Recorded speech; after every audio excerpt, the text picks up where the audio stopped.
வானத்தை அண்ணாந்து பார்த்து பெருமூச்சு விட்டு எப்பத்தா என்றார். அதற்கு திறக்கப்படுவாயாக என்று அர்த்தமா? மார்க்கு புத்தகம் 7ஆம் அதிகாரம் 34 வாசிக்கும் பொழுது எப்பத்தா என்கிற அரமேக் வார்த்தை பயன்படுத்தப்படுகிறது. எப்பத்தா என்கிற வார்த்தைக்கு திறக்கப்படுவாயாக என்று அர்த்தமா? கிறிஸ்துவுக்கு மிகவும் பிரியமான அன்பு தேவனுடைய பிள்ளைகளே, நம்முடைய வாழ்க்கையிலும் இந்த காலை வேளையில் இந்த நாளில் அநேக காரியங்கள் திறக்கப்படுவதாக, அநேக அற்புதங்கள் திறக்கப்படுவதாக, அநேக ஆசீர்வாதத்தின் கதவுகள், அநேக ஆசீர்வாதத்தின் ஊற்றுகள் அது திறக்கப்படுவதாக. கிறிஸ்துவுக்கு மகிமை உண்டாகட்டும். இயேசு கிறிஸ்து ஊழியம் செய்த நாட்களிலே அநேக நோயாளிகள் அவரை சந்தித்தார்கள். அநேகர் சமாதானம் இல்லாமல் சமாதானத்தை தேடி அவரிடத்தில் வந்தார்கள். சுமந்து சோர்ந்து போனவர்கள், வருத்தப்பட்டு பாரம் சுமந்து சோர்ந்து போனவர்கள் தன்னுடைய சோர்வை நீக்கும்படி, தன்னுடைய பாரத்தை இறக்கி வைக்கும்படி ஆண்டவரை இயேசுவிடத்தில் வந்தார்கள். அப்பொழுது ஆண்டவர் அவர்களுக்கு தேவையான ஆறுதலை தந்தார், அவர்களுக்கு தேவையான சமாதானத்தை தந்தார். இந்த நாளில் நமக்கு தேவையான சமாதானம், நமக்கு தேவையான தேவ நிம்மதியை ஆண்டவராக இயேசு கிறிஸ்து இந்த நாளில் நமக்கு தர போதுமானவராக இருக்கிறார். அப்போ வாசிக்கும் பொழுது அந்த இடத்துல மார்க் 7ஆம் அதிகாரம் 32, 33, 34 ஒரு 3 வசனங்களை வாசிக்கும் பொழுது ஒரு சம்பவத்தை பார்க்கிறோம். அந்த இடத்துல வசனத்தை கேட்க திரளான மக்கள் வந்திருந்தார்கள். ஆனால் அற்புதத்தை தேடியும் ஒரு சில மனிதர்கள் வந்ததை பார்க்கிறோம். இந்த நாளில் அற்புதத்தை தேடி வந்தவர்கள் அற்புதம் பெறாமல் இயேசுவிடத்தில் கடந்து போகவே இல்லை, இயேசு விட்டு போகவே இல்லை.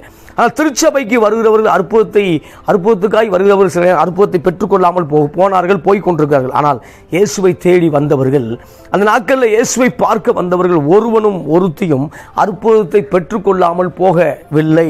இந்த காலையில் கிறிஸ்துவுக்கு மிகவும் பிரியமான அன்பு தேவனுடைய பிள்ளைகளே, அற்புதத்துக்கு நேராக ஆண்டவரை இயேசு கிறிஸ்து உங்களை அழைக்கிறார். எனவே அவருக்கு வரும்பொழுது நீங்கள் ஒரு அற்புதத்தை பெற்றுக்கொள்வீர்கள். அப்போது அநேக வியாதிஸ்தர்கள், அநேக நோயாளிகள் இயேசுவை தேடி வந்தார்கள். அதில் குறிப்பிட்ட ஒரு நபரை குறித்து வாசிக்கும் பொழுது அவர் ஊமையான ஒரு மனிதன், அது மாத்திரமல்ல செவிடான மனிதன். அப்போ ஊமையும் பேச்சு திறமை அற்ற மனிதனாகவும் கேட்கும் திறன் அற்ற மனிதனாக ஒரு மனிதன் இருந்தார். அந்த மனிதனை இயேசுவிடத்தில் கூட்டு வரும் பொழுது இயேசு ஒரு அற்புதத்தை செய்தார். பிரியமானவர்களே, அதை வாசிக்கிறேன். அங்க கொன்னைவாயுடைய ஒரு செவிடனை அவரிடத்தில் கொண்டு வந்து அவர் தமது கையை அவன் மேல் வைக்கும்படி வேண்டிக் கொண்டார்கள். அவர் கையை, கிறிஸ்துவின் கையை, அந்த வியாதி உள்ள ஒரு மனிதனை, அந்த கொன்னைவாயுடைய செவிட்டு தன்மை உள்ள ஒரு மனிதனை அவரிடத்தில் கொண்டு வந்து அவருடைய கரத்தை வைக்கும்படி கேட்டுக்கொண்டார்கள். இந்த கால வேளையில நம்முடைய ஆசீர்வாதத்தில் இன்னும் ஒரு நல்ல ஆசீர்வாதத்துக்கு நேராக நம்ம கடந்து செல்ல வேண்டும் என்றால் கிறிஸ்துவின் கரம் வைக்கப்பட வேண்டிய அவசியமாக இருக்கிறது. தேவனுடைய கரம் வைக்க வேண்டிய அவசியமாக இருக்கிறது. அங்கே பார்க்கும்போது பழைய ஏற்பாட்டில் ஆண்டவர் இயேசு கிறிஸ்து கானானுக்கு நேராக இஸ்ரவேல் மக்களை அழைத்து செல்லும் பொழுது அவர் தமது கரத்தினாலே, ஓங்கிய புயத்தினாலும் பலத்த கரத்தினாலும் இஸ்ரவேல் மக்களை வனாந்தரத்தின் வழியாக கானானுக்கு நேராக நடத்தினார். அது மாத்திரமல்ல, மந்திரவாதிகள் மோசேக்கு விரோதமாக எதிர்த்து நிற்கும் பொழுது, மந்திரவாதிகள் மோசேக்கு விரோதமாக எதிர்த்து நிற்கும் பொழுது அந்த மந்திரவாதி சொன்ன ஒரு வார்த்தை, இது தேவனின் விரல், அது தேவனின் விரல் என்று வாசிக்கிறோம். அது மாத்திரமல்ல, தேவனின் விரலாக நான் தேவன் விரலை கொண்டு அற்புதம் செய்கிறேன் என்று ஆண்டவர் பதிவு செய்தார். இந்த இடத்துல வாசிக்கும் பொழுது அவருடைய கரத்தை வைக்கும்படி அவரிடத்தில் வேண்டிக் கொண்டார்கள். வேண்டிக் கொண்ட பொழுது இயேசு அந்த ஒரு மனிதனை தனியாக அழைத்து செல்கிறார். அற்புதம் பெற வேண்டிய ஒரு மனிதனை தனியாக அழைத்து செல்வதை பார்க்கிறோம். இந்த கால வேளையில உன்னை ஆண்டவர் சில நேரம் தனியாக அழைத்து செல்கிறார், அல்லது தனியாக இருக்கும்படி உன்னை அழைத்து செல்கிறார், அல்லது உன்னிடத்தில் இருக்கக்கூடிய அந்த கூட்டத்தை பிரித்து விட்டு உன்னை தனிமையாக்குகிறார். ஏனென்றால் ஏதோ ஒரு காரியத்தை செய்யும்படியாக உங்கள் வாழ்க்கையில் உங்களை தனிமைப்படுத்துகிறார். பிரியமானவர்களே, சில நேரம் நீங்கள் நான் தனிமையில் இருக்கிறேன் என்று ஒருவேளை சோர்ந்து போயிருக்கலாம். தனிமையாக இருக்கிறேன் பிரதர், தனிமையோடு போராடி கொண்டிருக்க. இல்லை, ஒரு காரியத்தை கற்றுக்கொடும்படி உங்களை கர்த்தர் செப்பரேட்டாக, ஒரு தனித்துவமாக அதை பிரித்தெடுக்கிறார். ஏனென்றால் எக்லீசியாங்கிற வார்த்தை பயன்படுத்தப்படுது. எக்லீசியா என்ற வார்த்தை சபையை குறிக்கிறது. எக்லீசியாங்கிற வார்த்தை பிரித்தெடுக்கப்பட்டவர்கள். அப்போ உங்களை சில நேரம் பிரித்தெடுப்பதற்காக, உலகத்தை விட்டு பிரித்தெடுப்பதற்காக, அதிகமாக அவரோடு இருப்பதற்காக என்ன செய்கிறார்னா அவர் நம்மை தனியே கொண்டு போகிறார். பிரியமானவர்களே, இந்த நாளில் நான் தனியே இருக்கிறேன் என்று சோர்ந்து போயிருக்கூடிய அருமையான சகோதரியே, அருமையான சகோதரனை, ஏதோ ஒரு காரியத்தை நிமித்தம் தனிமையோடு போராடி கொண்டிருக்கிறாய், கவலைப்பட வேண்டாம். தனிமை நேரங்களில் இதுதான் சரியான நேரம், அதிகமாய் தேவனோடு உறவாடக்கூடிய நேரம், இதுதான் சரியான சமயம். தேவனோடு இன்னும் அதிகமாய் அவரோடு நேரம் செலவழிக்க வேண்டிய நேரம் என்று சொல்லி இன்னும் அதிகமாய் உறவாடும் பொழுது நிச்சயமாய் ஆசீர்வாதத்தை பெற்றுக்கொள்ள முடியும். அதை வாசிக்கிறேன். அப்பொழுது அவர் அவனை ஜனக்கூட்டத்தை விட்டு தனியே அழைத்து கொண்டு போய் தம்முடைய விரல்களை அவன் காதுகளில் வைத்து உமிழ்ந்து அவனுடைய நாவை தொட்டு வானத்தை அண்ணாந்து பார்த்து பெருமூச்சு விட்டு எப்பத்தா என்றார், அதற்கு திறக்கப்படுவாயாக என்று அர்த்தமா. இப்பொழுது அந்த காதுகள் திறக்கப்பட வேண்டும், ஏனென்றால் கேட்கும் திறன் அற்று போய்விட்டது. இப்பொழுது வாய் பேச வேண்டும் என்றால் பேசக்கூடிய அந்த வலிமை இல்லாமல் போய்விட்டது. எனவே ஆண்டவர் இந்த இடத்துல தனிமையாக கொண்டு போய் அந்த தனிமையை அற்புதத்துக்கு நேராக அந்த மனிதனை நடத்தின இந்த நாளில் உங்கள் வியாதியின் மேலே தேவன் தன்னுடைய விரலை வைக்கிறார், வைத்து உங்களை தனிமையிலே சுகமாக்க விரும்புகிறார். இதை கேட்டுக்கொண்டிருக்க அருமையான தேவனுடைய பிள்ளைகளை, சுகத்துக்காக காத்து கொண்டிருக்க அருமையான தேவ ஜனமே, இந்த நாள் உன்னுடையது என்று கர்த்தர் சொல்கிறார். இந்த நாளில் ஸ்தோத்திரம் திறக்கப்படக்கூடிய காரியங்கள் திறக்கப்படும் என்று கர்த்தர் சொல்கிறார். இந்த நாளில் தீர்க்கதரிசனமாய் கர்த்தரோடு பேசிக் கொண்டிருக்கிறார். அநேக காரியங்கள் இந்த நாளில் எப்பத்தாவாக உன் வாழ்க்கையில மாறப்போகிறது, அது திறக்கப்படக்கூடிய காரியமாக மாறப்போகிறது என்று கர்த்தர் தீர்க்கதரிசனமாய் சொல்லுகிறார். அதை சொல்லும் பொழுது அவனை தனியே கொண்டு போகிறார். ஒரு மனிதனை கர்த்தர் தனியே கொண்டு போனார், அல்லது தனியாக இருக்கக்கூடிய ஒரு மனிதனை கர்த்தர் சந்தித்தார். கிதியோனை சந்தித்தார், சிம்சோனை சந்தித்தார், மோசேயை சந்தித்தார். அவர் தனியாக ஒரு மனிதன் அவர் சந்திக்க ஆரம்பித்தால் அவர் அற்புதத்தை செய்ய ஆரம்பிக்கிறார் என்று பார்க்கிறோம். இந்த இடத்துல கூட்டத்தை அற்புதம் செஞ்சிருக்கலாம், ஆனால் கூட்டத்தை விட்டு அவனை தனியே கொண்டு போய் ஒரு அற்புதத்தை செய்த பிரியமானவர்களே, இந்த காலை வேளையில உன்னை தனியே கொண்டு போய், உன் உறவை விட்டு தனியே கொண்டு போய், உன் சொந்த பந்தத்தை விட்டு தனியே கொண்டு போய் அவருடைய பாதையில் அவர் ரூட்ல அற்புதத்தை செய்ய அவர் உண்மையுள்ளவராக இருக்கிறார். இப்போ அவனை தனியே கொண்டு போய் அற்புதத்தை நடக்கிறார். இப்போ ஆண்டவர் நம்ம தனியே கொண்டு போறோம் அப்படின்னா, யோவான் சாலை தனியாக வனாந்திரத்துக்கு கொண்டு போனார், எலியாவை தனியாக வனாந்திரத்துக்கு கொண்டு போனார். இப்போ பல மனிதர்கள் தனியாக வனாந்திரத்துக்கு கொண்டு போனார். ஆமாம், பவுலை தனியாக வனாந்திரத்துக்கு கொண்டு போனார். பவுல் பார்வை அடைந்த பிறகு தமஸ்கு போகும்போது பார்வை இழந்தார், மறுபடியும் பார்வை அனனியாங்கிற ஒரு மூலமாய் பார்வை பெற்றுக்கொண்டார். உடனே அவர் போய் சுவிசேஷம் சொல்லவில்லை, மாறாக ஒரு 3 ஆண்டுகள் சவுதி பாலைவனத்தில் கர்த்தரை காத்திருந்தார், தனிமைப்படுத்திக் கொண்டிருந்தார். அதை கலாத்தியால வாசிக்கிறோம். அப்ப தனிமைப்படுத்திக் கொண்டிருந்து மறுபடியும் அந்த பேட்டரி ஃபுல்லான பிறகு கிறிஸ்துவை முறைப்படி சரியாக அறிந்து கொண்ட பிறகு அப்போஸ்தலரை காட்டிலும் அந்த 12 பேர்களை காட்டிலும் அவர் அதிகமாய் பிரயாசப்பட்டார், அதிகமாய் ஊழியம் செய்தார். அதற்கு காரணம் என்னவென்றால் தேவன் அவர்கள் ஒரு தனிமையை ஏற்படுத்தி கொண்டிருந்தார். இந்த நாளில் நான் உங்களுக்கு ஒன்று சொல்லட்டும், தேவன் உங்களை தனிமையான பாதையில நடத்தி செல்கிறார். அஞ்சாதிருங்கள், பயப்படாதிருங்கள், சேனையின் கர்த்தர் நம்மோடு கூட இருக்கிறார். இப்ப அவனை கொண்டு போய் ஸ்தோத்திரம் அவனுக்கு ஒரு அற்புதத்தை செய்கிறார். இப்போ சொல்லும் பொழுது எப்பத்தா என்று சொல்லும் பொழுது உடனே அவனுடைய செவிகள் திறக்கப்பட்டு அவனுடைய நாவின் கட்டுகள் அவிழ்ந்து அவன் செவ்வையாய் பேசினான். இந்த நாளில் செவ்வையான பாதைகளை உங்களை நடத்துகிறார் பிரியமானவர்களே. எனவே ஸ்தோத்திரம் ஆண்டவர் சொல்லும் பொழுது வானத்தை அண்ணாந்து பார்த்து பெருமூச்சு விட்டு எப்பத்தா என்று சொன்னதை பார்க்கிறோம். அப்போ திறக்கப்படுவாயாக என்று சொன்ன அந்த அரமேக் பாசையில பேசும்பொழுது திறக்கப்படுவாயாக என்று சொல்லும் பொழுது அது திறக்கப்பட்டது. பெருமூச்சு விட்டா. இந்த நாளில் ஏன் பெருமூச்சு விடுறாருன்னா, ஆமா, இஸ்ரவேல் மக்கள் பெருமூச்சு விட்டதை தேவன் கேட்டார், கோரிக்கைகளை கேட்டார், விண்ணப்பங்களை கேட்டார். தேவனை பார்த்தவர்கள் பெருமூச்சு விட்டு, ஆண்டவரே இது எப்படி ஆகும், பார்வோனுடைய ஆலோட்டிகள், பார்வோனுடைய காரியங்கள் எங்களை அச்சுறுத்துகின்றன, பயத்தை ஏற்படுத்துகின்ற சொல்லும் பொழுது தேவன் அந்த இடத்துல அவருடைய பெருமூச்சை கவனித்தார் என்று நம்ம யாத்திராம்புத்தத்தில் வாசிக்கிறோம். அதே போலதான் இந்த இடத்துல பெருமூச்சை அவருக்கு முன்பாக விடும்படி தேவன் எதிர்பார்க்கிறார். இன்னைக்கு அதே பெருமூச்சு விட்டாவே என்னன்னா அடுத்தவங்க குடும்பத்தை பற்றி பேச போறான்னு அர்த்தம், பெருமூச்சு விட்டுட்டானாவே ஏதோ ஒன்று பற்ற வைக்க போறான்னு அர்த்தம். ஆனால் இங்கே பார்க்கும்போது இவர் பிதாவுக்கு முன்பாய் பெருமூச்சு விடும் பொழுது வானத்தை அண்ணாந்து பார்த்து பெருமூச்சு விடும் பொழுது வானம் இவருக்காக திறக்கப்பட்டது. பிரியமானவர்களே, இந்த நாளில் வானம் திறக்கப்படும்படியாக உங்கள் ஜெபத்துக்கு பதில் வர வேண்டும், வானம் திறக்கப்பட வேண்டும். வானம் திறக்கப்படும் பொழுது அற்புதம் நடக்கிறது. இதற்கு ஒரு ஆதாரத்தை எடுத்து வாசிக்க விரும்புகிறேன். மத்தேயு புத்தகம் 3ஆம் அதிகாரம் 16 வாசிக்கும் பொழுது, மத்தேயு புத்தகம் 3ஆம் அதிகாரம் 16 இயேசு ஞானஸ்நானம் பெற்று ஜலத்திலிருந்து கரையேறின உடனே இதோ வானம் அவருக்கு திறக்கப்பட்டது. வானம் இதோ அவருக்கு திறக்கப்பட்டது. தேவ ஆவி புறாவை போல இறங்கி தம் வருவதை கண்டார். அன்றியும் வானத்திலிருந்து ஒரு சத்தம் உண்டாகி, இவர் என்னுடைய நேசகுமாரன், இவரில் பிரியமாயிருக்கு என்று அது உரைத்தது. பிதா பேசிக் கொண்டிருக்கிறார், நேசகுமாரன் என்று பிதா பேசிக் கொண்டிருக்கிறார். அப்ப இயேசு ஞானஸ்நானம் எடுத்து கரையேறி வந்து கொண்டிருக்கிறார். பரிசுத்த ஆவியானவர் புறாவை போல, புறாவெல்லாம் பரிசுத்தாவி கிடையாது, புறாவை போல. அப்ப புறாவை போல தம்மீது இறங்குகிறதை அவருக்கு பார்க்கிறோம். இப்போ இயேசுவுக்காக ஞானஸ்நானம் இயேசு எடுத்த பிறகு ஆண்டவருக்காக பார்க்கிறோம், அவருக்காக திறக்கப்பட்ட அந்த வார்த்தையை பார்க்கிறோம். வானம் அவருக்கு திறக்கப்பட்டது. பிரைஸ் அவருக்கு திறக்கப்பட்டது. அப்ப எத்தனையோ பேர் அந்த நாட்களை ஞானஸ்நானம் எடுத்தார்கள், எத்தனையோ பேர் கரையேறி வந்தார்கள், எத்தனையோ பேர் யோவான் அன்னைக்கு ஆயிரக்கணக்கான மக்களுக்கு ஞானஸ்நானம் கொடுத்து கொண்டிருந்தார். அத்தனை பேர் மேலும் பரிசுத்த ஆவி வந்து இறங்கவில்லை, அத்தனை பேருக்காகவும் வானம் திறக்கப்படவில்லை. நேசகுமாரனுக்காக வானம் திறக்கப்பட்டது. இந்த நாளில் தேவன் தேடக்கூடிய நேசகுமாரனாக, தேவன் தேடக்கூடிய நேசகுமாரத்தியாக நீ இருக்கும் பொழுது வானம் திறக்கப்படுகிறது என்று கர்த்தர் தீர்க்கமாய் பேசுகிறார். எனவே நீ அவருக்காக எல்லா முக்கியத்தை காட்டிலும் அவருக்கு ஒரு முக்கியத்துவம் கொடுக்கும் பொழுது நிச்சயமாய் நான் சொல்லுகிறேன், வானம் திறக்கப்படும். இப்ப நேசகுமார் என்று ஒரு சத்தம் உரைத்தது பிதாவின் சத்தமாக இருந்தது. பிரியமானவர்களே, அப்போ பிதாவின் சத்தமாக இருந்தது. இவர் கரை ஏறின உடனே அநேகர் கரையேறினார்கள், அநேகர் ஞானஸ்நானம் பெற்றார்கள். ஆனால் அவருக்காக வானம் திறக்கப்பட்டது. இந்த நாளில் உனக்காக தேவன் ஒரு பெரிய திட்டத்தை வைத்திருக்கிறார். அந்த திட்டம் இந்த நாளில் எப்பத்தா என்கிற வார்த்தையோடு அது திறக்கப்பட்டு கொண்டிருக்கிறது. பிரியமானவர்களே, தேவனை கர்த்தர் உங்களுக்கு திருவிசமாய் பேசிக் கொண்டிருக்கிறார். உங்களுக்காக ஒரு திட்டம் இருக்கிறது. அந்த திட்டத்தை இழந்து போகாத. அந்த திட்டம் நிறைவேற வேண்டும் என்றால் தேவன் தன்னுடைய வானத்தை திறக்கும் வரைக்கும், அற்புதம் செய்யும் வரைக்கும், அதிசயம் செய்யும் வரைக்கும், எப்படி அந்த கொன்னை வாயுடைய அந்த ஒரு மனுஷனை தனியே கொண்டு போனாரோ அதே போல நான் தேவனோடு தனியே இருக்கும் பொழுது அற்புதங்களை பெற்றுக்கொள்ள முடியும். திறக்கப்படாத காரியங்கள் திறக்கப்படும் நிச்சயமாக.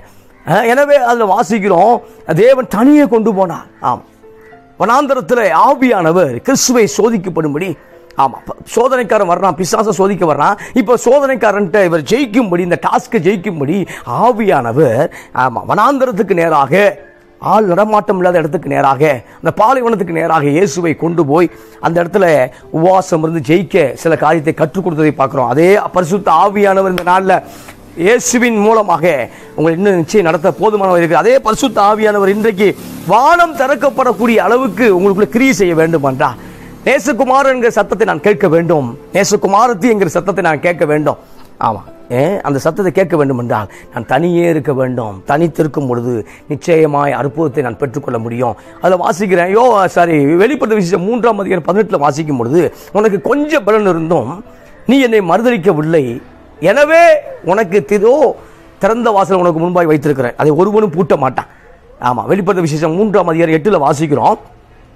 கொஞ்சம் பலன் இருந்தது, ஆனால் மறுதலிக்கவில்லை. இன்னைக்கு அநேகருக்கு நிறைய பலன் இருக்கிறது, மறுதலித்து போய்விட்டார்கள். கொஞ்சம் வசனம் தெரிந்தவர்கள் கிறிஸ்துவை பிடித்துக் கொண்டார்கள். வசனமே வசனம் எழுத படிக்க தெரியாது, ஆனால் வசனத்தை கற்றுக்கொண்ட சில கிராம மக்கள் கிறிஸ்துவை வலிமையாக பிடித்துக் கொண்டார்கள். ஆனால் பைபிள் அதிகமாய் படித்தவர்கள், அதில் MD வாங்கினவன், PhD முடிச்சவன், அதில் நிறைய படித்தவன் கூட ஆண்டவர் விட்டு அநேக பின்வாங்கி போனதை பார்க்கிறோம், அநேகர் ஊழித்து விட்டு போனதை பார்க்கிறோம். ஆனால் இந்த நாளில் கர்த்தர் உனக்கு தனியே வெளிப்படுத்தப்படுவார் என்றால், கர்த்தரை தனியே அறிந்திருந்தார் என்றால் நிச்சயமாக அவர் விட்டு போக வாய்ப்பு இல்லை, அவரும் உன்னை விட்டு போக வாய்ப்பு இல்லை. இப்ப கொஞ்சம் பலன் இருந்தும் நீ என்னை மறுதலிக்கவில்லை. அந்த கூட்டத்தை பார்த்து சொல்கிறார், சபையை பார்த்து சொல்றாரு, கொஞ்சம் பலன் இருந்துச்சு, நீ என்னை மறுதலிக்கவில்லை, என்னை ஏமாற்றவில்லை, ஸ்தோத்திரம், கிறிஸ்துவை விட்டு போகவில்லை. எனவே உனக்கு நான் திறந்த வாசலை வைத்திருக்கிறேன். அது எப்படிப்பட்ட திறந்த வாசல்னா, பூட்டப்படாது இருக்கக்கூடிய வாசல். இந்த நாளில் நன்மையை பூட்டி வைத்திருக்கிறாங்க என்று சொல்லக்கூடிய அருமையான சகோதரியை, நன்மையை பூட்டி வைத்திருக்கிறார்கள், என்னுடைய ஆஃபரை, வாய்ப்புகளை பூட்டி வைத்திருக்கிறார்கள், என்னுடைய காரியங்களை பூட்டி வைத்திருக்கிறார்கள் என்று ஒருவேளை நீ நினைத்துக் கொண்டிருந்தால் கர்த்தர் சொல்லக்கூடிய வார்த்தை, இதோ திறந்த வாசல், இன்றைக்கு திறந்த வாசல் மகனே மகளே, இன்றைக்கு திறந்த வாசல் சகோதரா சகோதரியே. எனவே அந்த திறந்த வாசல் உன்னை அழைக்கிறது. அந்த திறந்த வாசலுக்கு முன்பாக யார் போகிறார் என்றால் தேவனுடைய சமூகம் உனக்கு முன்பாய் போய்கொண்டிருக்கிறது. அச்சப்படாதே, பயப்படாதே, பயந்திருந்தது போதும், நீ போக வேண்டிய தூரம் வெகு தூரம் என்று கர்த்தர் மறுபடியுமாய் உன்னை சொல்லுகிறார். எனவே ஆண்டவர் சொல்லும்போது, ஏசாயா 45 சொல்லும்போது கோரேசுங்கிற ஒரு மனிதனை குறித்து பேசுகிறார். கோரேசுக்கு முன்பாக திறந்த வாசலை வைத்திருக்கிறேன்னு சொல்றதை பார்க்கிறோம். இந்த நாளில் நமக்கு முன்பாய் சில திறந்த வாசலை கர்த்தர் வைத்திருக்கிறார். விசுவாசிகள் மாத்திரமே ஆமேன் சொல்லலாமே.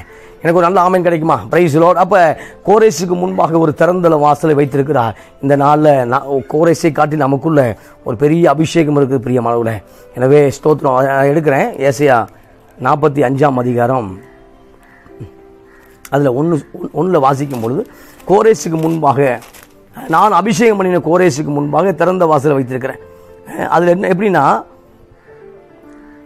அவனுக்கு முன்பாக வாசல்கள் பூட்டப்படாதிருக்க கதவுகளை திறந்து வைக்கும்படியாக அவனை பார்த்து அவன் வலதுகையை பிடித்து கொண்டு அவனுக்கு சொல்லுகிறதாவது, நான் உனக்கு முன்னே போய் கோணலானவைகளை செவ்வையாக்குவேன். அப்ப கோரேசுக்கு முன்பாக ஒரு வார்த்தை வருகிறது, சைரஸ் மன்னனுக்காக ஒரு வார்த்தை வருகிறது. பெர்சியா நாட்டு மன்னனுக்காக ஒரு வார்த்தை வருகிறது, நான் உனக்கு முன்னே போய் கோணலானவை செவ்வையாக்குவேன். இந்த வசனம் எழுதப்படும் பொழுது கோரேஸ் மன்னன் பிறக்கவே இல்லை. கோரேஸ் ஒரு யூதனே அல்ல, கோரேஸ் ஒரு பெர்சியன். அந்த பெர்சியனுக்காக தேவன் ஒரு வாக்குத்தத்தை கொடுத்திருப்பான்டா, உனக்காகவும் எனக்காகவும் அவர் இன்னும் அதிகமாக நன்மைகளை செய்வது அதிக நிச்சயம் அல்லவா சகோதரா சகோதரியே. எனவே இந்த நாளில் அற்புதத்தை எதிர்பார்த்து கொண்டிருக்கிற, சில காரியங்கள் திறக்கப்பட வேண்டும் என்று எதிர்பார்த்து கொண்டிருக்கிற, சில ஆப்பர்ச்சுனிட்டிகள் திறக்கப்பட வேண்டும் என்று எதிர்பார்த்து கொண்டிருக்கிற, சில டோர் திறக்கப்பட வேண்டும் என்று எதிர்பார்த்து கொண்டிருக்கிற அருமையான சகோதரா சகோதரியே, உனக்கு இந்த நாளில் ஒரு வார்த்தை வருகிறது. கர்த்தர் உன்னை அபிஷேகம் பண்ணியிருக்கிறார். அபிஷேகம் பண்ணினவனுக்கு முன்பாக கண்டிப்பான எந்த ஒரு வாசலும் பூட்டப்படாது இருப்பதாக, எந்த வாசலும் அது பூட்டி இருக்க முடியாது, திறந்தே ஆக வேண்டும். எனவே உனக்கு முன்பாய் கர்த்தர் போகிறார். எனவே இந்த நாளில் விசுவாசமாய் மாத்திரம் அவரோடு நடக்க நீ ஆயத்தமாக இருக்கும் பொழுது, ஆமாம், சில அற்புதங்கள் உடனே நடக்கலாம், தனியாக போய் ஆகணும். சில அற்புதங்கள் நடக்க காலதாமதம் ஆகும் என்றால் நாம் அதிகமாக தேவனோடு சில நாட்கள் ஆகும், சில மாதங்கள் ஆகும், சில ஆண்டுகள் ஆகும். சில அற்புதங்களுக்கு நாம் ஜெபித்து கொண்டே இருக்க வேண்டும். தானியேல் பிடிவாதமாக ஜெபித்துக் கொண்டிருந்தார். நாட்டு சட்ட திட்டங்கள் அந்த முத்திரை வைக்கப்பட்டது, ராஜாவை தவிர எவனும் தொழுது கொள்ளக்கூடாது என்று முத்திரை வைக்கப்பட்டது.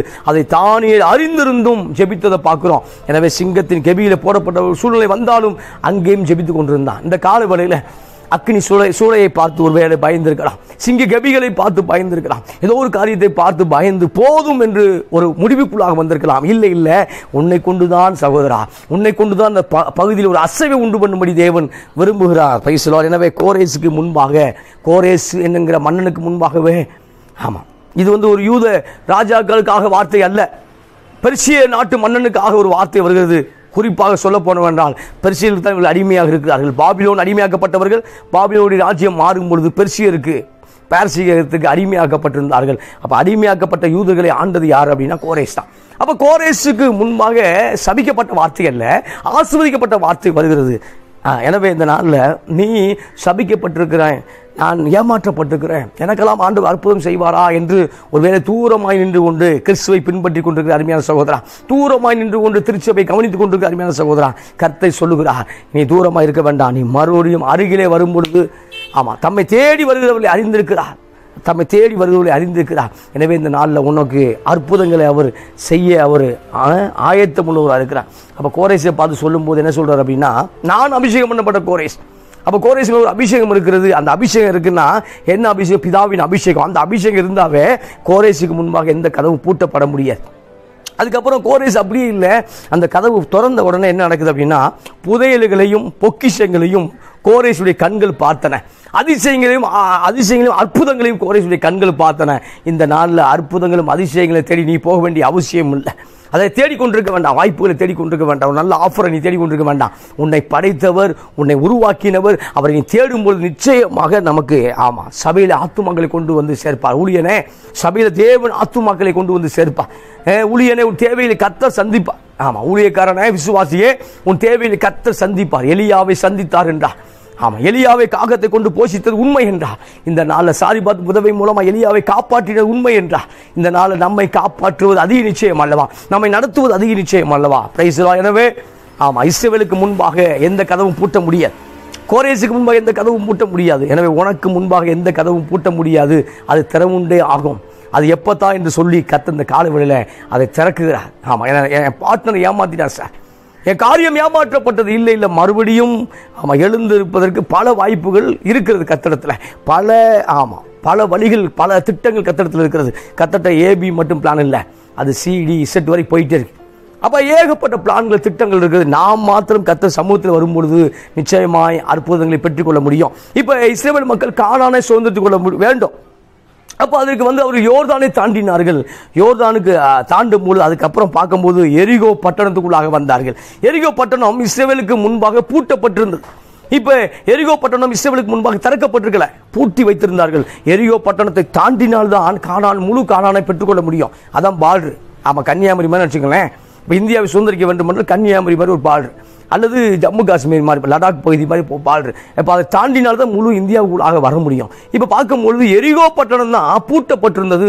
இப்போ எரிகோ பட்டணத்தை சுதந்திரித்துக் கொண்டால், அந்த எரிகோ ராஜாவை சுதந்திரித்துக் கொண்டால் தான் அடுத்தடுத்து பட்டணத்தை சுதந்திரிக்க முடியும். முழு இஸ்ரவேலை, முழு கானானை சுதந்திரித்துக் கொள்ள முடியும். இப்போ என்ன தடையா இருக்குன்னா, இஸ்ரவேலுக்கு முன்பாக எரிகோ பட்டணம் பூட்டப்பட்டிருந்தது. நான் வாசிக்கிறேன், யோசுவா புத்தகம் ஆமாம் 6ஆம் அதிகாரம் 1 வாசிக்கும் பொழுது எரிகோ இஸ்ரவேல் புத்தருக்கு முன்பாக அடைக்கப்பட்டிருந்தது. ஒருவரும் வெளியே போகவும் இல்லை, ஒருவரும் உள்ளே வரவும் இல்லை. இப்போ வெளியே யாரும் போகலை, உள்ளே யாரும் வரல. எரிகோ பட்டணம் பூட்டப்பட்டிருந்தது. கர்த்தருடைய சேனைக்கு முன்பாக, ஆசீர்வதிக்கப்பட்ட மக்களுக்கு முன்பாக, இஸ்ரவேல் தேவனால் தெரிந்து கொள்ளப்பட்ட மக்களுக்கு முன்பாக, வாக்குத்தத்தம் பண்ணப்பட்ட ஸ்தலத்துக்கு அழைத்து கொண்டு போனாரே அந்த மக்களுக்கு முன்பாக பூட்டப்பட்டிருந்தது. எனவே மக்கள் சோர்ந்து போகவில்லை, மக்கள் மறுபடியும் எகிப்துக்கு திரும்பி போகவில்லை, மறுபடியும் ஸ்தோத்திரம் யோசுவா போட்டு தள்ளணுங்கிற எண்ணம் வரல. அது பழைய மக்கள், மோசே காலத்து மக்கள். இந்த காலத்து மக்கள் ஆமாம் யோசுவா என்ன சொல்லுவார்னு கவனித்துக் கொண்டிருந்தார்கள். இந்த காலை வேளையில வாக்குத்தத்தம் பண்ணப்பட்டிருக்கிறது, அழைக்கப்பட்டேன், அற்புதத்தை தருவேன் என்று சொன்னார், வீட்டை தருவேன் என்று சொன்னார், திருச்சபை பெருசாக்குவேன் என்று சொன்னார், அல்லது பணம் வரவு உண்டாகும் என்று சொன்னார், பல அற்புதங்களை செய்தார். இப்பொழுது பார்க்கும்போது எனக்கு முன்பாக இஸ்ரவேலுக்கு முன்பாக பூட்டப்பட்டிருந்த அதே எரிகோவை போல ஒரு கதவு இருக்கிறது. ஆமாம், கலங்க வேண்டிய அவசியம் இல்லை. ஏனென்றால் எரியோ கதவுக்கு முன்பாக யோசுவா முக்கியம் அல்ல, யோசுவாவை வழிநடத்தி போன யாவே முக்கியமாக இருக்கிறார். யோசுவாவை வழிநடத்தி கொண்டு போன இஸ்ரவேல் மக்கள் 40 லட்சம் பேர், நினைக்கிறேன் 30 அல்லது 40 லட்சம் பேர் மக்களை வழிநடத்தி போன அந்த தேவன் முக்கியமாக இருக்கிறார். எனவே கதவு அடைக்கப்பட்டது முக்கியம் அல்ல, அந்த கதவு இஸ்ரவேல் முன்பாக அது திறவுண்டாக வேண்டும். அந்த கதவு மாத்திரமல்ல, எரிகோ மதுரை இஸ்ரவேலுக்கு முன்பாக திறவுண்டு தான் ஆக வேண்டும், திறக்கப்பட்டு தான் ஆக வேண்டும். அந்த இடத்துல ஒரு எப்பத்தா அற்புதம் நடக்கத்தான் போகிறது பிரியமானவர்களே.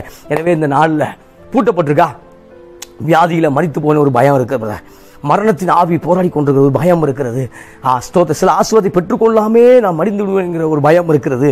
சில ஆசீர்வாதத்தை தேவன் தராமல் போய் விடுவாரோங்கிற ஒரு பயம் இருக்குது. இல்லை ஆசீர்வாதத்துக்கு என்று அழைத்தவர் ஏமாற்றி விடுவாரோ? ஆமாம், ஆசீர்வாதத்துக்கு என்று அழைத்தவர், முன்குறித்தவர், அவர் ஏமாற்றி விடுவாரோ? சொந்த குமாரனை தந்தவர் நம்மை விட்டு போய் விடுவாரோ? அஞ்சாதிருங்கள் சகோதரா, கவலை கொள்ள வேண்டாம் சகோதரியே. தேவன் இன்றைக்கும் உங்கள் வாழ்க்கையில் ஏதோ ஒரு அற்புதத்தை செய்து கொண்டிருக்கிறார். இப்போ கூட உங்கள் வாழ்க்கையில் ஏதோ ஒரு காரியத்தை செய்து கொண்டே இருக்கிறார். இப்போ கூட ஏதோ ஒரு இடத்துல உங்களுக்காக தேவன் பரிந்து பேசி கொண்டிருக்கிறார். உங்களுக்காக ஏதோ ஒரு காரியத்தில் அசைவாடி கொண்டிருக்கிறார். அதை வாசிக்கும் பொழுது எரிகோ இஸ்ரவேலுக்கு முன்பாக அழைக்கப்பட்டிருந்தது. அங்கே ஒரு அற்புதம் தேவை, அங்கே ஒரு எப்பத்தா தேவை, அங்கே ஒரு அதிசயம் தேவை, அங்கே ஒரு அற்புதம் நடந்தே ஆக வேண்டும். ஆனால் இங்கே பார்க்கும்பொழுது அது பூட்டப்பட்டிருந்தது. கர்த்தர் சொல்கிறார், இப்பொழுது என்ன செய்ய வேண்டும் என்றால், கடப்பாறையை கொண்டு வந்து, ஜேசிபியை கொண்டு வந்து, அல்லது ஏதோ ஒரு பெரிய டைம் பாம்பை வச்சு அதை வெடிக்க வைக்க சொல்லலை. மாறாக நீ துதிக்கும் பொழுது, நீ ஆண்டவரை ஆராதிக்கும் பொழுது, அல்லது சில நேரம் அவருடைய வசனத்தை தியானிச்சு மௌனமாக இருக்கும் பொழுது அற்புதங்களை நடத்த அவர் போதுமானமாக இருக்கிறார். இப்போ சொல்லும் பொழுது சொல்றாரு, எரிகோ மதுரை நீங்கள் 7 நாட்கள் சுத்த வேண்டும் என்று ஒரு கட்டளை சொல்றார். இப்போ எரிகோ மதுரை 7 நாட்கள் சுத்த வேண்டும். முதல் நாள் ஒரு முறை, 2ஆம் நாள் ஒரு முறை, இப்படி 6 நாட்களும் 6 முறை சுற்ற வேண்டும். 7ஆம் நாட்கள் 7 முறை சுத்த வேண்டும் என்று சொல்கிறார். அப்போ ஒரு முறை சுற்றக்கூடிய நாட்களில் எவனும் பேசக்கூடாது, யாரும் பேசக்கூடாது, எந்த ஒரு வார்த்தையும் வெளியே வரக்கூடாது. ஆனால் 7ஆம் நாட்களில் ஒரு வார்த்தை சொல்லுவது ஆர்ப்பரிக்க வேண்டும். 7ஆம் நாட்கள் சொல்லும்போது ஆர்ப்பரிக்க வேண்டும் என்று சொல்லும்போது அவர்கள் ஆர்ப்பரித்தார்கள். இந்த நாளில் சில கதவுகள் திறக்கப்பட வேண்டும் என்றால் சில இடத்துல மௌனமாக இருக்க சொல்லுவார். நான் பேசாமல் மௌனமாக இருந்தேன். சங்கீதம் 39 நினைக்கிறேன். நான் பேசாமல் மௌனமாக இருந்தேன், அக்கினி எனக்குள்ளே மூண்டு கொண்டிருந்தது. நான் நலமானதையும் பேசாமல் மௌனமாக இருந்தேன். சில இடத்துல நலமானதையும் பேசக்கூடாது. சில இடங்களில் நலமானது என் பக்கத்தில் அந்த பாயிண்ட்டை கூட எடுத்து போடக்கூடாது. நலமானதையும் பேசாமல் அமர்ந்திருந்தேன். துன்மார்க்கர் எனக்கு முன்பாக கடந்து போகும் மட்டும் நான் நலமானதை பேசாமல் அமர்ந்திருந்தேன். இந்த கால வேளையில் பல துன்மார்க்கர் கடந்து போகும் மட்டும் அமைதியாக இருங்க. வாழ்க்கையில் சில துன்மார்க்கர் உங்களை விட்டு போகும் வரையும் கம்முன்றுங்க. துன்மார்க்கம்னா ஆண்டவர் ஏற்றுக்கொள்ளாதவர்களையும் துன்மார்க்கம் தான் குறிக்குது. ஆண்டவர் ஏற்றுக்கொள்ளாதவர்களையும் துன்மார்க்கம் என்கிற வார்த்தை பயன்படுத்தப்படுகிறது. எனவே இந்த நாளில் அப்போ சொல்லும் பொழுது சில துன்மார்க்க நம்ம விட்டு போகும்போது, அல்லது சில துன்மார்க்கிட்ட உட்கார்ந்துட்டு நம்ம என்ன செய்யக்கூடாது, பதில் பேசி தெரியக்கூடாது. அங்கே கிறிஸ்துவை ஸ்தோத்திரம், அங்கே போய் கிறிஸ்துவை நம்ம கேவலப்படுத்திக்கூடாது. அங்கே தேவ தூஷணமாக நாம் காரியத்தை அமைத்து விடக்கூடாது. அப்போ ஆண்டவர் சொல்லும் பொழுது 6ஆம் அதிகாரம் 10 சொல்லும் பொழுது, யோசுவா ஜனங்களை நோக்கி, நான் சொல்லும் நாள் மட்டும் நீங்கள் ஆர்ப்பரியாமலும் உங்கள் வாயிலே சத்தம் காட்டாமலும் இருங்கள். உங்கள் வாயிலிருந்து ஒரு பேச்சும் புறப்பட வேண்டாம். ஆர்ப்பரியுங்கள் என்று உங்களுக்கு நான் சொல்லும் நாளிலே ஆர்ப்பரிப்பீங்களா என்று கட்டளையிட்டு இருந்தான். சத்தம் காட்டாதவே, அங்கிட்டு போ அப்படின்றாங்களே, சத்தம் காட்டாதவே. இப்போ ஒரு சத்தம் காட்டக்கூடாது என்று ஒரு கட்டளை. Praise the Lord. அதான் சார் முடியலை. ஏதோ பேசிக்கிட்டே இருக்கணும். பேசாமல் பாடி வைப்ரேஷன் ஆயிடுது. பேசிக்கிட்டே இருக்கணும் சில பேர்த்துக்கு. இல்லை மெண்டல் ஆயிடுறான். ஆமாம், ஏதோ குப்பையை கொட்டிக்கிட்டே இருக்கணும், அல்லது அவனை மற்றவனை குப்பையாக்கணும். இவன் குப்பை தொட்டிலேருந்து அடுத்த குப்பை தொட்டிக்கு போட்டுக்கிட்டே இருக்கணும். இப்போ பார்க்கும்போது யோசுவா ஒரு கட்டளை இட்டார், 6 நாள் சுற்றி வர வேண்டும். முதல் நாள் ஒரு முறை, 2ஆம் நாள் ஒரு முறை, இப்படியே சுற்றி வர வேண்டும். 6 நாளுக்கு 6 முறை சுற்றி வர வேண்டும். ஆனால் எவனும் சத்தம் காட்டக்கூடாது. Praise God. எவனும் சத்தம் காட்டக்கூடாது, ஆர்ப்பரிக்கக்கூடாது. ஒரு வார்த்தையும் உன் வாயிலிருந்து, எவன் வாயிலிருந்து வரக்கூடாது. அது ரொம்ப கவனமான காரியம். ஆமாம், அது கூடாத காரியம். அதை செய்தால்தான் விடுதலை கிடைக்க முடியும். அப்போ 40 லட்சம் பேர் அல்லது 30 லட்சம் பேர்த்த ஆமாம் சைலண்ட் மோடு கொண்டு வர்றது ரொம்ப கஷ்டம். ஆனால் அதை ஜெயித்தார், அதை செய்து முடித்தார் யோசுவா. அதை செய்து முடித்ததுனால தான் எரிகோ அவளுக்கு வசமாய் மாறிட்டது. எரிகோ ராஜாக்களை ஒப்பு கொடுத்தார், எரிகோ பட்டணத்தை ஒப்பு கொடுத்தார். இந்த நாளில் ஆமாம் சில காரியம் மௌனமாக இருக்கும்போது கதவு திறக்கப்படுது. சூப்பரில் சில காரியத்தை நான் செய்யாமல் இருக்கும்போது கர்த்தர் கிரியை செய்கிறார். ஆமாம், என் தரப்பு நியாயத்தை அவர் பேசுகிறார். ஆமாம், அது உன் தரப்பு நியாயத்தை சில புரிந்து கொள்வதற்கு 5 ஆண்டுகளாகும், 10 ஆண்டுகள் ஆகும். ஆமாம், அதை குறித்து கவலைப்பட வேண்டாம். ஆமாம், என் நியாயத்தை அவர் புரிந்து கொள்ள வேண்டும் என்று நாளைக்கு போய் நிற்கக்கூடாது வீட்டு வாசலில். அவன் தான் ஆமாம் புரிந்து கொள்ள மாட்டேங்கிறதுல அடம் பிடிக்கிறான்ல, அவன் தான் உன் நியாயத்தை புரிந்து கொள்ள மாட்டேன், ஏற்றுக்கொள்ள மாட்டேன்னு அடம் பிடிச்சிக்கிட்டு இருக்கான். அவன்கிட்ட போய் என்னுடைய நியாயத்தை நான் சொல்லி காண்பிக்க போகிறேன் அப்படி நிற்கக்கூடாது. ஆமாம், உன் நியாயத்தை பட்ட பகலை போல வெளியே அவர் கொண்டு வருவார், கிறிஸ்து கொண்டு வருவார். உன் நியாயத்தை பட்ட பகலை போல தெய்வம் கொண்டு வரும். இவ பார்க்கும்போது ஆர்ப்பரிக்கக்கூடாது, ஒரு வார்த்தையும் பேசக்கூடாது. ஏன் அப்படின்னா ஆமாம் என்ன பேசியிருப்பான் அப்படின்னா, ஒவ்வொரு நாளும் சுற்றி வரும் பொழுது, இதை சுற்றும் பொழுது இந்த மதில் விழ வாய்ப்பு இல்லை, இதை சுற்றும் பொழுது இந்த அற்புதம் நடக்க வாய்ப்பு இல்லை, இதை சுற்றும் பொழுது ஆமாம் இதோடைய பார்க்கும்போது அது அந்த நாட்களில் 2 ஆமாம் சேரட் வண்டி சைடு வாங்க மாதிரி இருந்துச்சு. ரெண்டு பெரிய ஆமாம் பஸ், 2 பெரிய லாரி அந்த மதிலில் போகக்கூடிய அளவுக்கு பெரிதாக இருந்தது. அந்த ராகாப் என்கிற வேசி அந்த அவருடைய வீடும் எதில் இருந்துச்சு, மதில் இருந்துச்சு. அப்போ மதில் கோட்டைச்சோரில் ஒரு வீடை கட்டி வச்சிருக்கான் அப்படின்னா அது எவ்வளோ பெரிய கோட்டையாக இருக்கும் என்று ஆமாம் உங்களுடைய கற்பனைக்கு நான் விட்டு விடுகிறேன். அப்போ அந்த கோட்டைச்சோறுகளில் வீடு கட்டி வாழ்ந்திருக்காங்க. அப்படி அது எவ்வளோ பெரிய மதிலாக இருந்தது. அப்போ ஆமாம் ஹைவேஸில் 4-வே மாதிரி இருந்தது, பெரிய மதில். அப்போ அந்த மதிலை இடிக்க வேண்டும் என்றால் பல நாட்கள் இடித்து கொண்டிருக்க வேண்டும், பல மாதங்கள் இடித்து கொண்டிருக்க வேண்டும். இப்போ பார்க்கும்போது அதனால தான் ஒரு வார்த்தையும் உங்கள் வாயிலிருந்து வர வேண்டாம் என்று சொன்னார். ஏன்னா எதிர்மறையான வார்த்தைகள் ஒவ்வொரு நாளும் கொட்டி கொண்டிருக்கின்றன. இப்போ அந்த எதிர்மறையான வார்த்தையை கொட்டும் பொழுது அங்கே எப்பத்தான் நடக்க வாய்ப்பே இல்லை. அங்கே திறக்கப்படுவாயாக, பி ஓப்பனடு, திறக்கப்படுவாயாக வார்த்தை இல்லை. ஸ்தோத்திரம், அந்த அதுக்கு வாய்ப்பே இல்லை. சூப்பரில் வாய்ப்பும் இல்லை, அந்த இடத்துல வார்த்தையும் இல்லை. ஏனென்றால் நாம் பேசிக்கொண்டிருக்கக்கூடிய வார்த்தை ஆமாம் திறக்கக்கூடிய வாசலையும் பூட்டக்கூடிய வார்த்தை, திறக்கக்கூடிய அற்புதங்களை பூட்டக்கூடிய வார்த்தை. இப்படி நெகட்டிவான வார்த்தையை பேசும் பொழுது ஆமாம் எரிகோ ஒரு நாளும் ஆமாம் அழிக்கப்பட்டிருக்கு, அது விழுந்து போயிருக்கார். எனவே ஆண்டவர் சொல்லும் பொழுது யோசுவா மூலமாய் கர்த்தர் ஒரு கட்டளை கொடுத்தார். யோசுவா மக்களுக்கு ஒரு கட்டளை கொடுத்தார். என்னவென்றால் ஆமாம் சத்தம் காட்டாமல் இருங்கள். Praise the Lord. நம்ம பிள்ளைகளை பார்த்து சொல்லுவோம் சத்தம் காட்டாதவங்க. நம்மளும் சில நேரம் சத்தம் காட்டாமல் அமைதியாக இருக்கும் பொழுது கர்த்தர் நமக்காக கிரியை செய்து கொண்டிருக்கிறார். அதுக்கப்புறம் 15ஆம் வசனம் நினைக்கிறேன், அதிலே 6ஆம் அதிகாரம் 15. 7ஆம் நாளிலே அதிகாலையிலே கிழக்கு வெளுக்கும் போது எழுந்திருந்து அந்த பிரகாரமே பட்டணத்தை 7 தரம் சுற்றி வந்தார்கள். அன்றைய தினத்தில் மாத்திரம் பட்டணத்தை 7 தரம் சுற்றினார்கள். ஆமாம் 7 தரம் சுற்றுறாங்க. அந்த 7ஆவது நாளில் அந்த கிளைமேக்ஸில் ஆமாம் வில்லன் செத்து தான் ஆகணும். கிளைமேக்ஸில் அற்புதம் நடந்தே தான் ஆக வேண்டும். அவர் என்னை தனியே கொண்டு போனார் என்றால் அற்புதம் நடந்தே கொண்டு ஆக வேண்டும். ஆமாம், அவர் என்னை தனியே கொண்டு போகிறார். எசேக்கியேலை தனியே கொண்டு போகிறார். கொண்டு போய் நீச்சல் ஆழம் உள்ள அந்த நதியில் கொண்டு போகிறார். அந்த அளவு ஒரு மகிமைக்குள்ளாக கொண்டு போகிறார். Praise God. இப்போ பார்க்கும்போது மகிமைக்குள்ளாக கொண்டு போகிறார். 7ஆம் நாள் 7 தரம் சுற்றினார்கள். ஆமாம், அதுக்காகவே அதிகாலை எழுந்துட்டான். அற்புதம் நடப்பதற்காக அதிகாலையே ஆயத்தம் ஆகிட்டான். இப்போ பார்க்கும்போது இப்போ வந்து ஆர்ப்பரிக்க ஆரம்பிச்சிட்டான்.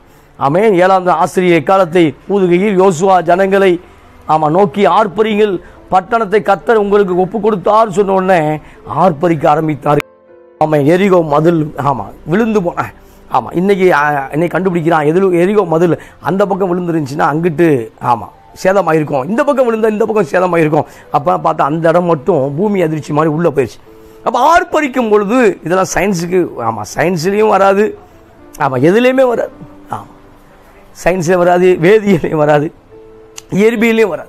அப்போ இதில் பார்க்கும்பொழுது ஆர்ப்பரிக்கும் பொழுது அந்த கட்டுகள் உடைந்தன, ஆர்ப்பரிக்கும் பொழுது மதில்கள் உடைந்தன, ஆர்ப்பரிக்கும் பொழுது கர்த்தர் ஏதோ ஒரு காரியத்தை கிரியை செய்தார். இந்த காலை வேளையில் கர்த்தரை ஆர்ப்பரியுங்கள், கர்த்தருக்கு முன்பாக முழங்கால் படிட்டு அவருடைய வல்லமையை குறித்து ஆர்ப்பரியுங்கள், ஆண்டவரை ஆர்ப்பரியுங்கள், ஆராதியுங்கள். ஆமாம், எதிராளிக்கு முன்பாக மௌனமாயிருங்கள். ஆமாம், எதிராளிக்கு முன்பாக நீங்கள் மௌனமாக இருக்கும் பொழுது கர்த்தர் கிரியை செய்யும் பொழுது கர்த்தர் உம்மோடு கூட இருக்கிறார் என்று சொல்லி ஈசாக்கோடு ஒப்பந்தம் பண்ணியது போல, ஈசாக்கோடு ஆமாம் வந்தது போல ஆமாம், யோபுவை பார்த்து பிசாசு சொல்கிறான், நீ அவரோடு இருக்கவில்லையா? ஆமாம், அவனை பாதுகாக்கவில்லையா? அப்போ பிசாசு சொல்கிற அளவுக்கு யோபு தேவனோடு நடந்தான், தேவன் யோபோடு இருந்தார். Praise God. அப்போ நீங்கள் ஆர்ப்பரிக்கும் பொழுது இப்பொழுது அந்த எரிகோ மதில் திறவுண்டது. இவர்கள் திறந்த வாசலாக உள்ளே பிரவேசித்தார்கள். இப்பொழுது இஸ்ரவேலுக்கு முன்பாக எப்பத்தா, இஸ்ரவேலுக்கு முன்பாக ஒரு அற்புதம் கட்டளிடப்பட்டது. இந்த நாளில் ஆமாம், உங்கள் பிஸ்னஸில் கர்த்தர் இந்த காலையில் திறக்கிறார் பிரதர். அது எப்பத்தாவாக மாறுகிறது. உங்கள் கடை வியாபாரம் சின்ன கடை தான் இருக்குது, இல்லை அதை பெருசாக மாற்றுறார், அற்புதங்களை செய்கிறார், அதிசயங்களை செய்கிறார். கடன் பட்டிருக்கிறேன், அந்த லோனை திருப்ப வேணும், தெரியாமல் ஒரு ஆள்கிட்ட கடன் பட்டிருக்கிறேன், பிரச்சனையோடு வாழ்ந்து கொண்டிருக்கிறேன், கடன் மறையுமா என்று காத்து கொண்டிருக்க அருமையான சகோதரி, இந்த மாதம் கடன்லேருந்து நீங்கள் வெளியே வருவீர்கள். கடன் பிரச்சனையிலிருந்து அநேகரை கர்த்தர் வெளியே வருகிறார். ஆமாம், இதுக்காக நீ மதித்து போக வேண்டிய அவசியம் இல்லை. தற்கொலை எனதை கைவிட வேண்டும் என்று தேவன் விரும்புகிறார். ஆமென். எனவே நீங்கள் நிச்சயமாய் வெளியே வருவீர்கள். கர்த்தர் உங்களோடு இருப்பாராக. எனவே ஆமாம், வானம் இயேசுவுக்காய் திறக்கப்பட்டது, அவருக்காக திறக்கப்பட்டது என்றால் நிச்சயமாய் பிதா உனக்காகவும் எனக்காகவும் வானத்தை திறக்க ஆயத்தம் உள்ளவராக இருக்கிறார். வானம் திறக்கப்பட்டது, நேசகுமார் என்று ஒரு வார்த்தை கடந்து வந்தது. இந்த நாளில் தேவன் தேடக்கூடிய நேசகுமார் நீதான் சகோதரா, தேவன் தேடக்கூடிய நேசகுமாரத்தை நீதான் அருமையான சகோதரியே. எனவே இந்த நாளில் வானம் உனக்காக திறக்கப்படும். நீ அவரோடு இருக்கும் பொழுது, அவரை அறிந்து கொள்ளும் பொழுது, ஆமாம், பல காரியங்கள் இந்த நாளை எப்பத்தாவாக மாறும் என்று சொல்கிறார். பல காரியங்கள் ஆமாம் அது திறக்கப்படும் என்று கர்த்தர் தீர்க்கதரிசனமாய் சொல்கிறார். எனவே கவலைப்பட வேண்டாம். கர்த்தர் உன்னை தனியே இந்த மாதம் கொண்டு போகிறார். கர்த்தர் உன்னை செப்பரேட்டாக கொண்டு போகிறாரு. நீ தனியாக அவரோட அவரோட ப்ரேயர் பாயிண்டில் அவரோடு நெருங்கிறது மட்டும் ப்ரேயர் பாயிண்டை வச்சுக்க. அப்புறம் எல்லாம் உங்களுக்கு கொடுக்கப்படும். அதை வேணும் இதை வேணும் அதுவே ப்ரேயர் பாயிண்டை வச்சு ஹெவி லோடோடு போகாத. ஃப்ரீயாக போ. அவர் பேசுவார். அவர் எந்தெந்த காரியத்தை தீர்த்து வைக்கணும் அவர் கேட்பார், அவர் நடத்துவார். எனவே நிச்சயமாக சொல்கிறேன், உங்கள் வாழ்க்கை இந்த நாள் ஒரு மாற்றத்தின் நாளாக அமையும் என்பதில் சந்தேகம் இல்லை. ஆமாம், எப்பத்தா ஒன்றல்ல பல இது உங்களுக்காக காத்து கொண்டிருக்குது. கர்த்தர் உங்களோடு இருப்பார்.